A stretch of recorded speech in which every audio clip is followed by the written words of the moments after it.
மாண்புமிகு பேரவைத் தலைவர் அவர்களே, எனது காரைக்குடி தொகுதிக்கு உட்பட்ட காரைக்குடி திருச்சிராப்பள்ளி ராமநாதபுரம் மாநில நெடுஞ்சாலையில் SH 158 Kottaiyur Sriramanagar railway gate LC 411 பகுதியில் மேம்பாலம் அமைக்கப்படும் என்று அறிவிப்பு.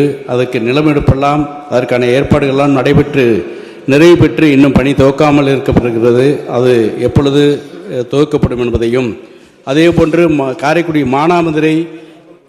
மானாமதுரை ரயில் பாதையில் காரைக்குடியிலிருந்து அரியக்குடி இழுப்பக்குடி செல்லும் பகுதியில் ஒரு மேம்பாலம் அமைக்கப்பட வேண்டும் என்று கோரிக்கை வைத்திருந்தேன். அதையும் எப்பொழுது அதற்கான பணிகள் துவக்கப்படுமா? அதே போன்று எனது காரைக்குடி நகரில் ஒரு மாநகராட்சி பகுதி, இந்த பகுதியில் ஏராளமான முக்கியமான விருந்தினர்கள்லாம் அங்கு வரக்கூடிய பகுதி. மாண்புமிகு தமிழக முதல்வர்கள் வந்திருக்கும் போது கூட அந்த அழகப்பா பல்கலைக்கழக விடுதியில் தான் விருந்தினர் மாளிகையில் தான் தங்கியிருந்தார்கள்.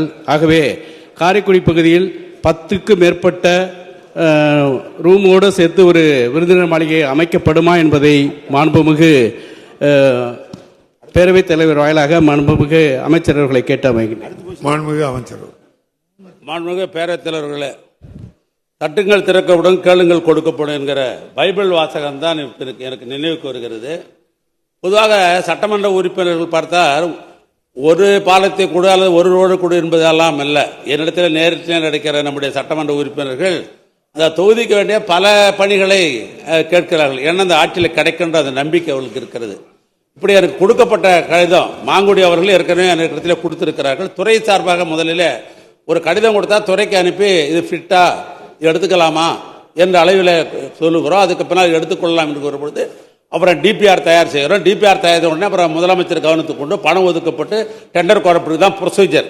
ஆனால் ஏற்கனவே சட்டமன்ற உறுப்பினர்கள் முன்னால் இருப்பவரும் சரி பின்னால் இருப்பவரும் கொடுக்கப்பட்டிருக்க கடிதங்கள் எல்லாம் துறைக்கு நான் அனுப்பியிருக்கிறேன். ஒன்றாக நிதிக்கு ஏற்ப இந்த பணிகள் நடைபெறுகிறது. மாங்குடியை பொறுத்தளவுக்கு ஏற்கனவே எனக்கு கொடுத்திருக்கிற எல்லாம் டிபிஆருக்கு அனுப்பியிருக்கேன். அது வந்த உடனேயே எதெல்லாம் செய்ய முடியும் என்பது உங்களுக்கு நான் கடிதமாகவே பதில் தருகிறேன்.